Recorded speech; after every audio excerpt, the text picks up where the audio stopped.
Bienvenidas, bienvenidos. My name is Nancy Carrera and I'm the program coordinator here at CEDEPCA, the Protestant Center for Pastoral Studies in Central America. On behalf of the entire staff at CEDEPCA, welcome to today's virtual journey to Guatemala. We're beginning today's journey with a powerful song from Colombia called El Legado, or The Legacy. I will ask you to please mute your microphones and stop your video to optimize your experience of this video. Welcome.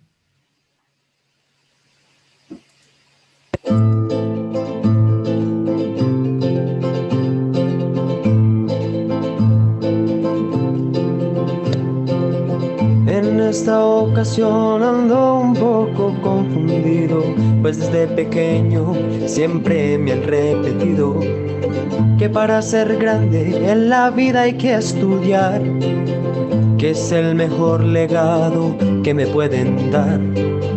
Pero hoy que estoy ante el pizarrón, me dice el profe que hay una situación que nos atormenta, la desfinanciación, y que las futuras generaciones quieren atención. Clama el pueblo por saber, no somos mercancía para vender, no a la deuda o a la privatización, queremos estudiar para cambiar nuestra nación.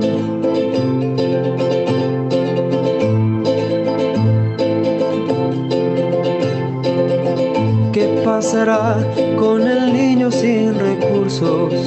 El que de entrada ya está fuera de concurso, el que sus padres apenas tienen para comer, porque el Estado ahora se niega a proveer, porque preferimos ahogarnos en la guerra, financiando a los que desangran nuestra tierra.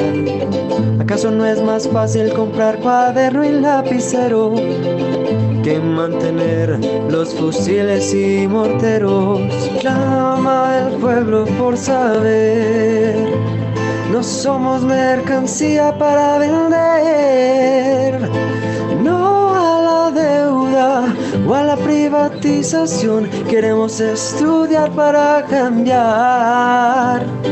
Clama el pueblo por saber, no somos mercancía para vender, no a la deuda o a la privatización, queremos estudiar para cambiar, queremos estudiar para cambiar, queremos estudiar para cambiar.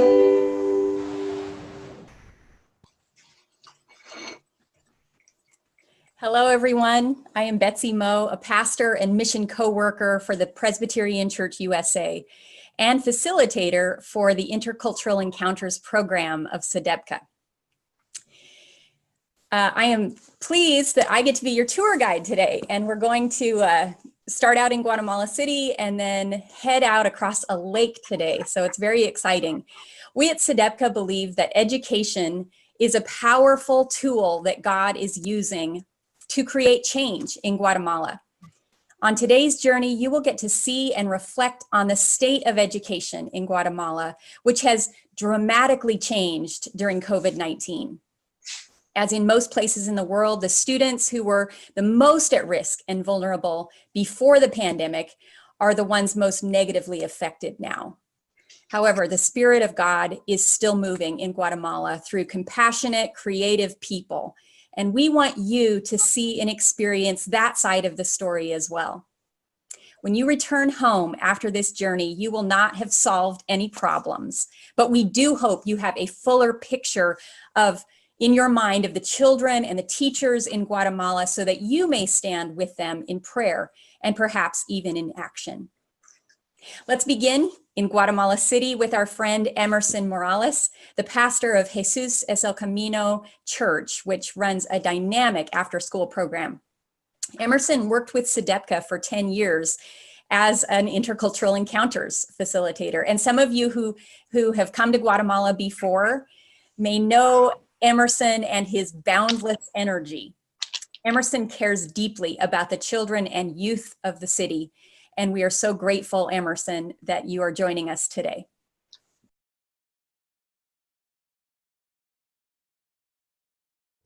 Hello, my name is Emerson Morales. I am the pastor of the Jesús es el Camino Pentecostal Church in Guatemala City. I live in Guatemala City with Evelyn, my wife, and my daughter Sofia, and my son Santiago. For several years, I was part of the CEDEPCA team, and I'm very grateful for the opportunity to share with you all this morning. I need to say that I am not an expert on the theme of education, but I will share from my experience living and working here in Guatemala City. Years ago, with a group from the United States, we visited an old coffee farm in the south coast of Guatemala. People in that community were very nice and kind. They gave us a little tour of the community. At some point, we visited the school. It was like a very old warehouse. It was a huge old building. But we didn't see in that place any desk or whiteboards. We didn't see tables or a playground. All we saw were 5 or 6 groups of kids, girls and boys. Some of them were sitting on concrete blocks. Some had a very old chair, a notebook, and a pencil. Someone from the group asked that morning where the teachers were. The young man who welcomed us that day, when we arrived at this site, he said, "I am the teacher. I am the only one here. I teach first, second, third, up to the 6th grade. I love what I do, and I do what I can with what I have." That place really touched our hearts. I almost cried watching those little kids trying to learn something new that day in that very difficult context. In the latest CEDEPCA's newsletter, Betsy Moe says, "This is not a good year to be a child." And she is totally right. In Guatemala, due to the COVID-19 crisis, more than 65,000 boys and girls dropped out of school because they didn't have access to technology and internet. But being honest, it has never been a good year to be a child in Guatemala. According to the Guatemalan Ministry of Education, every year, about 60,000 kids do not go to school for economic reasons. More than 40,000 kids do not go to school because their parents are not interested in them studying. More than 20,000 do not go because they will have to walk about 3 hours to get the nearest school. Almost 10,000 kids do not go due to different factors. So in total, about 150,000 boys and girls are left out of the educational system in Guatemala each year. Poverty, malnutrition, and child labor have been eternal problems for our children in Guatemala. 50% of our children in Guatemala suffer from malnutrition. How to learn when we have an empty stomach? How to learn when we are sick? How to learn when our teachers do not have the necessary resources and they have terrible salaries? How to learn when our prisons are in better conditions than our schools? How to learn when the students speak their original language and the teacher only speaks Spanish? In Guatemala, boys and girls are always the first victims, not only in educational terms. Just imagine the future of a boy or a girl that is born when his mother is 12 years old and his father has run away from his responsibility. In 2019, There were almost 1 million girls in Guatemala who are mothers of at least one child. Boys and girls in Guatemala face many obstacles to get the blessing of education. And that blessing can make all the difference between a doctor and a man who shoots for money. I want to read the Gospel of Mark, chapter 10, verses 13 to 16. The word says, people were bringing little children to him in order that he might touch them.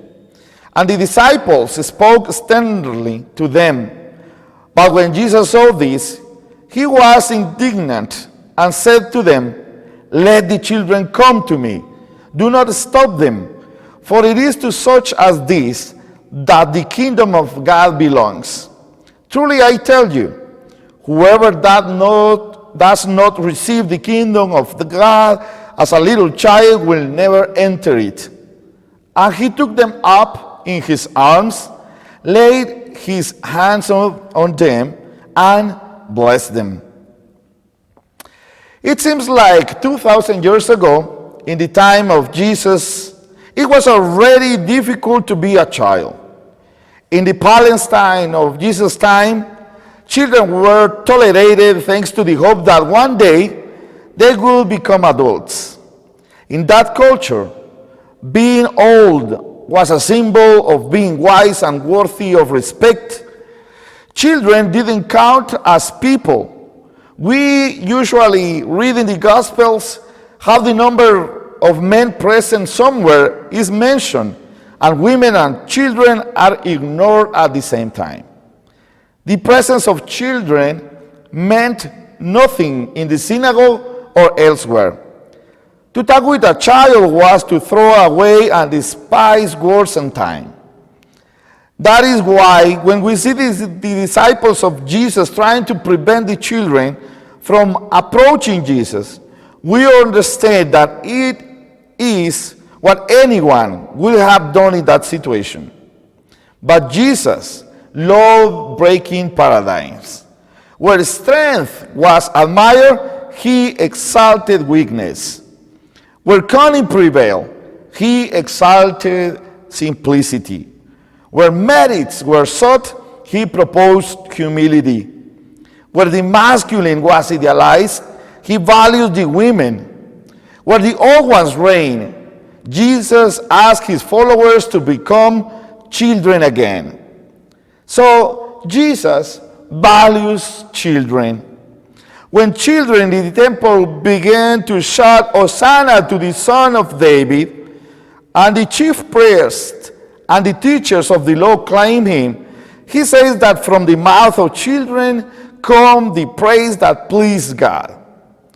So Jesus cares about children. That's why we see Jesus giving life back to the 12-year-old girl, daughter of Jairo, the head of the synagogue.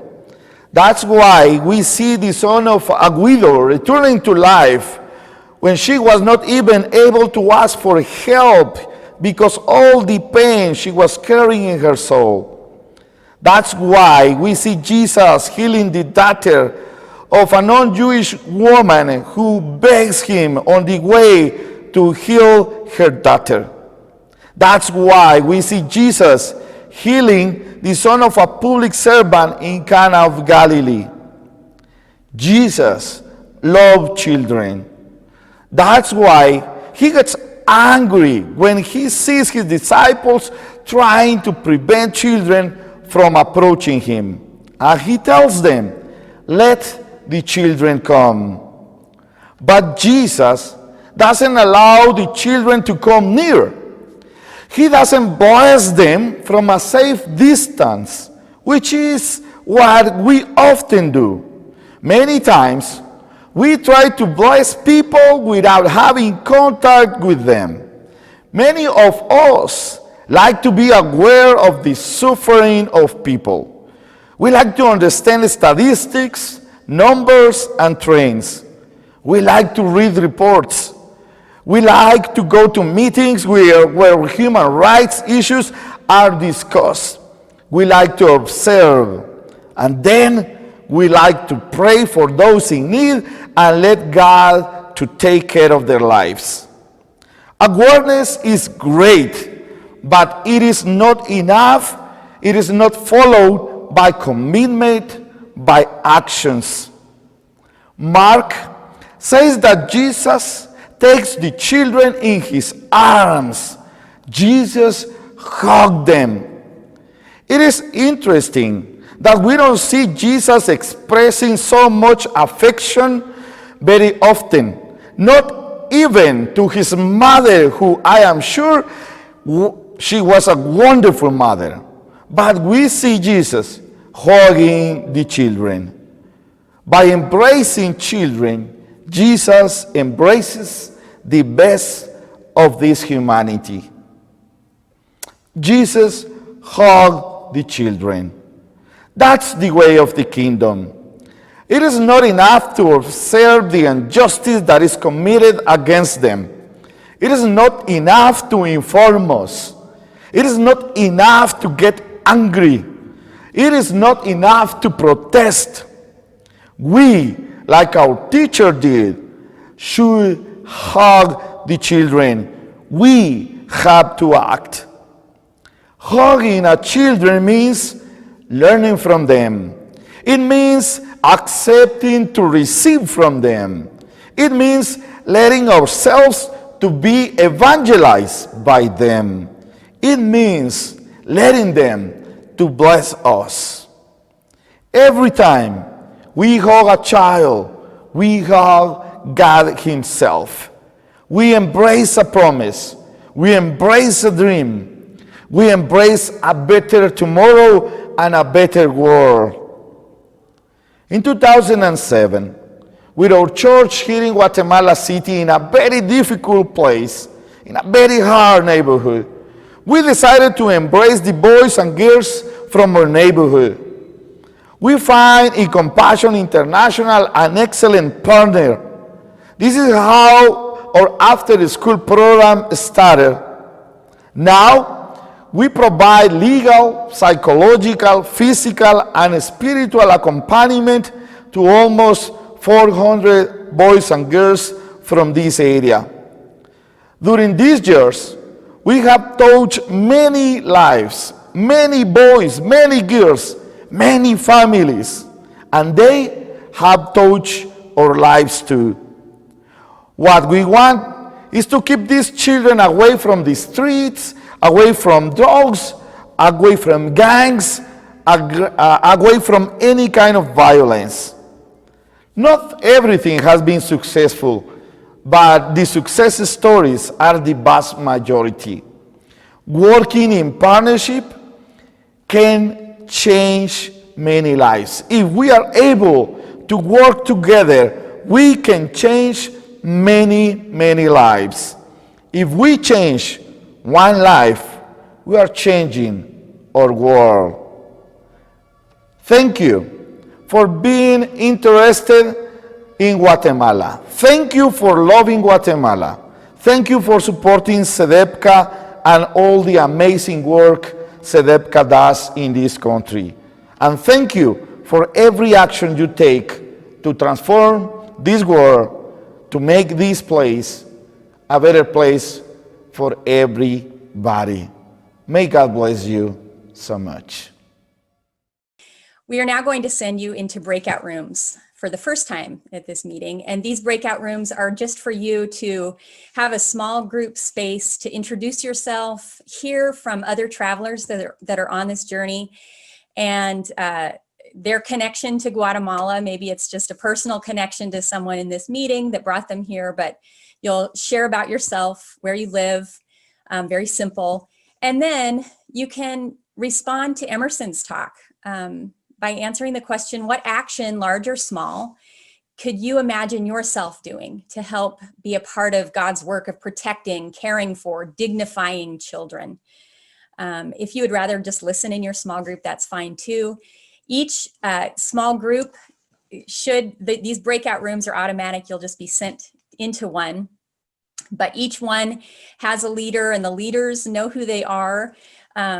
And if you end up in a room and it doesn't seem like there's a leader, we trust that someone in the group will get the conversation going. So again, introduce yourself, your connection to Guatemala, and an action you can take on behalf of children.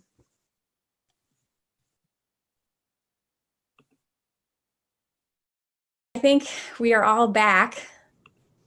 And I want to thank Emerson again for sharing his insights, and thank all of you for participating in the breakout rooms today. These moments of reflecting together are such an important part of every journey. Our next guest is Jocelyn Esteban, also a resident of Guatemala City. Jocelyn is studying to be a teacher. Jocelyn grew up in the public school system and is going to tell us kind of a testimony about her experience, and she now attends the public university in Guatemala. Jocelyn is someone who cares for children and thinks about this topic, this challenge of education in Guatemala every day. Thank you, Jocelyn, for your willingness to be interviewed today. Thank you for having me today. I'm very happy of sharing a little bit of my experience. So thank you very much. I'm very excited. Thank you. Yeah. Well, we're going to start with a question. What was it like to grow up in the public school system in Guatemala? Okay, so I went to kindergarten at private school, but the very same year my father died, so my mom could not continue paying for a private school. So I started studying a public school in which we were around 30 to 40 students in the classroom. There were no computers nor English courses. There were no enough desks for students, so students had to arrive early if they wanted to have a desk to sit down. Otherwise, for the ones that were late, they had to sit down on the floor for the rest of the class. Regarding meal, we didn't have like a full meal, so we would get just a nutritional drink with a cookie and sometimes some bread with beans in it. Regarding to the methodology, unfortunately, most of public schools don't use effective teaching methods. So everything is based on memorization. So that was pretty much about elementary school. Mm. And how were things as you got older, as you aged into middle school and high school? Well, in middle school was a bit better. So I started receiving English courses, but it's still not computer lab. At this point, we stopped getting our small snack. Instead of that, government provided us with around $7 per month for our transportation expenses. However, that I spent more than that. In high school, I decided to study a bilingual secretary. This was around 3 years, and it was until then that I started receiving English and computer classes. At the age of 16 years old, I learned how to explore computer programs. And even though having all my courses in English, I graduated without being able to have like a fluent conversation in English and having difficulties understanding native speakers. So for the same reason, I decided to continue studying in an English academy. And I'm still learning. Mm. Well, you're doing great. Thank you. Jocelyn, where do you hope to teach? I hope to teach in a public school. However, here in Guatemala, it's very difficult to get a position. It requires a long process, even though schools don't have enough teachers. But unfortunately, government is not interested on investing in education. However, one of my dreams is to teach in my community, teach in my church, and contribute with people who are working hard to move forward in life, but they cannot afford to pay for an English academy or to pay for a private school to learn English. Here in Guatemala, it's a privilege in the city. It's a privilege to go to a private school. And even it's harder for the ones that live in the rural areas. Mhm. So how is the university in Guatemala equipping you to be a teacher? Okay, so I am attending to the only public university in Guatemala to become an English professor. So I have been learning different techniques, different methods of teaching, taking into consideration that everyone has different learning skills. Professors are giving me with some strategies on how to engage students into learning English and using suitable learning activities, because most of our students don't like English, because here in Guatemala it's very difficult to learn English because nobody speaks English. And being aware as well that being a teacher goes beyond teaching in a classroom, so we have to, or we need to be compassionate and being empathetic with our students that we work with. Thank God I have the opportunity of teaching at my church through the Compassion International program. That helps children that are living under poverty. And now I am working on creating my own material, my own teaching material, because here in Guatemala it's very difficult to find. I want to ask, what impact have you seen the pandemic having in Guatemala?